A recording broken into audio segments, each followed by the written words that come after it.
Hey everyone, my name is Danielle Ray. I am a sewist and pattern designer living on the Oregon coast, and today we're going to talk about what you actually need to start sewing. I'm going to show you bare minimum what you need, and then I'm also going to show you what's nice to have and what I would recommend you get eventually, if not very soon, because there are some tools that make life a whole lot easier. And whether you're a beginner, intermediate, or advanced, I'm just going to go over my favorite tools with you, and I'll share all the links to these things in the description below. If you don't already, please like and subscribe for my YouTube channel. I do tutorials, I do videos like this, I do sewcations where I take you on a little vacations. Anyway, like and subscribe, it really helps out a small artist like me. So let's get started. So bare minimum things you need, you don't even need a sewing machine. And when I say you don't even need a sewing machine, I want to show you an example. This jacket was completely hand sewn. Did it take forever? Yeah, it took forever, but it was a really cool blanket stitch that I did for the whole thing. So bare minimum, you don't even need a sewing machine to start. This is the camp coat pattern, which I also have a link for that in the description below. But this just goes to say, like, what you actually need to start sewing can be very inexpensive and very cheap. I got this fabric, was a blanket that I got from an estate sale for $3. And then some yarn that I got from Joann's. I don't know, I think it was like a couple bucks for like the cheapo yarn.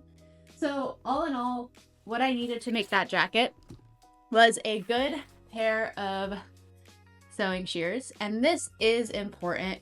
These, I believe, were $50. They're LDH, and I absolutely love LDH scissors. Sewing scissors are important because if you try to cut fabric with cheapo regular scissors you get at the store, it will work for a little while, but then it'll just give you a giant headache in the end. So if you're serious about sewing, definitely invest in some nice scissors. You can find some from Guggenheim, also I think like $30. I have a pair of Guggenheims that I also really like. But I would look at spending anywhere from $25 to $50 for your first pair of sewing shears. The next thing you need is a measuring tape. These are very cheap, couple bucks. You can get these online or at most stores, Ace Hardware, Home Depot, stuff like that. They also have these. It's important to get a flexible one. This will help when measuring your own body measurements as well as measuring out anything you need for patterns or fabric and stuff like that. So that is number 2. Number 3 is needles for your sewing machine is another need to have. I'm not going to get into the intricacies of needles right now because there are a lot of different kinds. But as far as brands go that you can buy online, Oregon needles are really great. And you can also get one specific for your machine. So these are Singer. You can also just get the universal needles.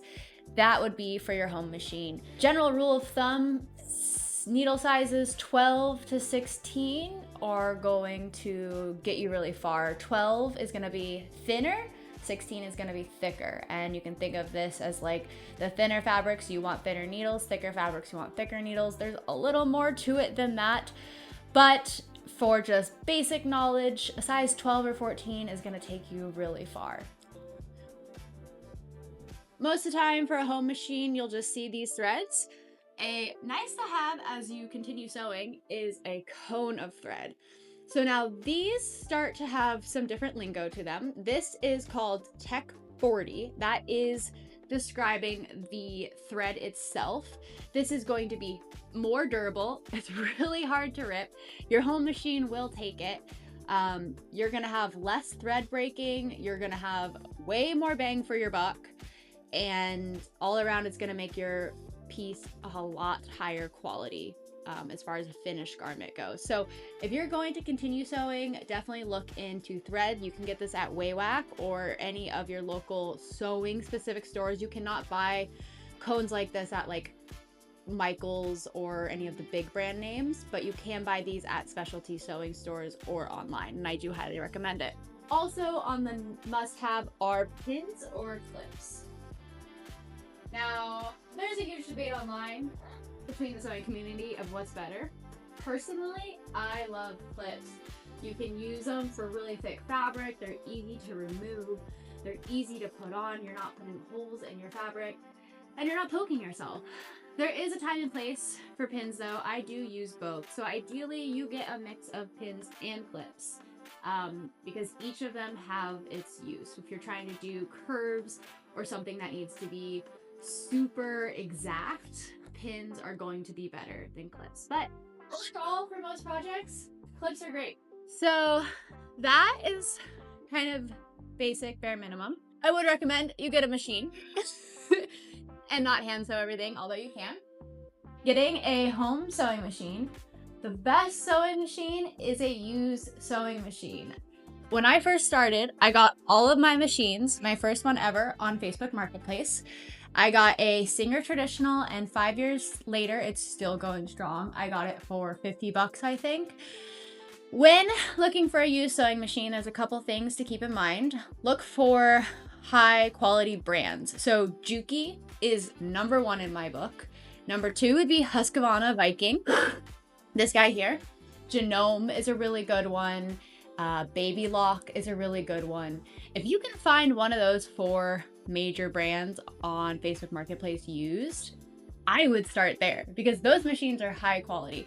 And you just want to make sure when you go to like pick it up that you test it, that you have, if you don't know how to thread it yet, have the person selling it thread the machine, or go on YouTube and look up how to thread the machine and go there with some scrap fabric and thread and actually test it out. That is really important. If you are going to buy something new, some good brands, a lot of people recommend Singer Heavy Duty.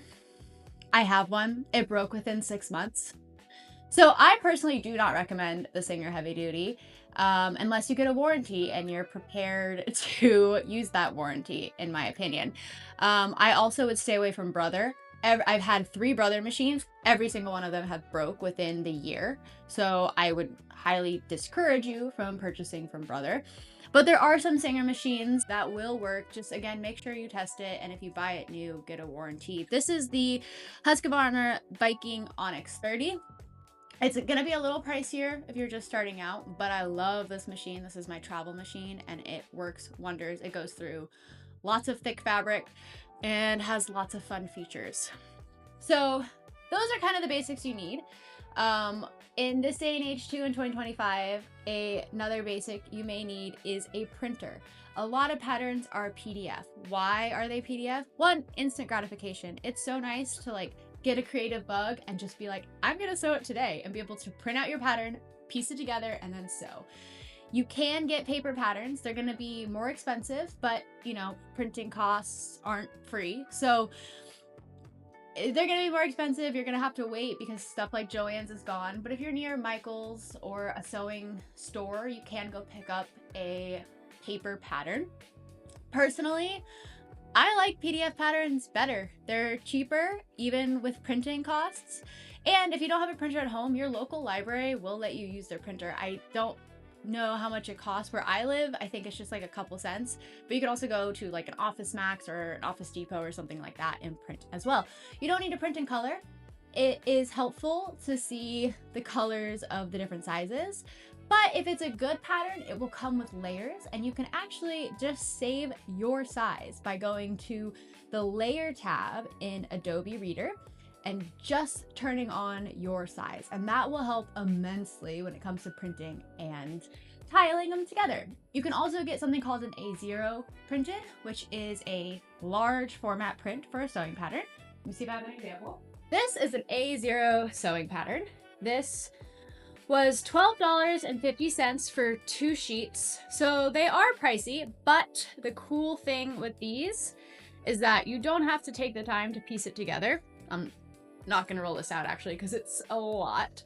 And they're easy to store. So kind of like buying a pattern straight off the shelf, the A0 will allow you to easily cut and easily store and easily reuse. So I definitely recommend doing this if you think you're going to use a pattern more than once. It is worth the cost.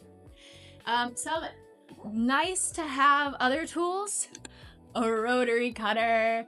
You guys, this is not a need to have, but if you are sewing, get a rotary cutter and get a cutting mat. As you can see here, these are cutting mats. It will make your life a whole lot easier.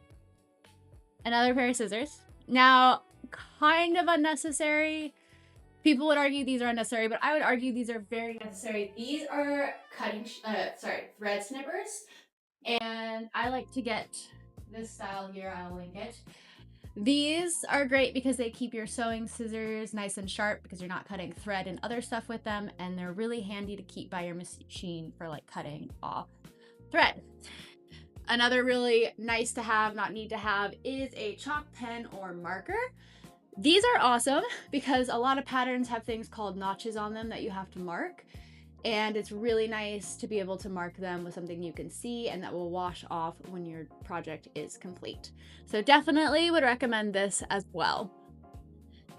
Those are kind of the basic tools that you need to start sewing. I would recommend getting a beginner pattern. I have a beginner pattern in the description below for an apron, which is really simple, really easy. I love to make sewing patterns for beginners. So all of my sewing patterns come with not only a super detailed and illustrated instruction booklet, but it also comes with a full-length YouTube video tutorial, which if you're a visual learner like me, is awesome because you can just follow along the video tutorial. It has chapters and everything, so you can skip through parts, and my instructions have timestamps. So if you're stuck on like one part of the instructions, you can literally see what time in the video to go to and just click on it and open it up.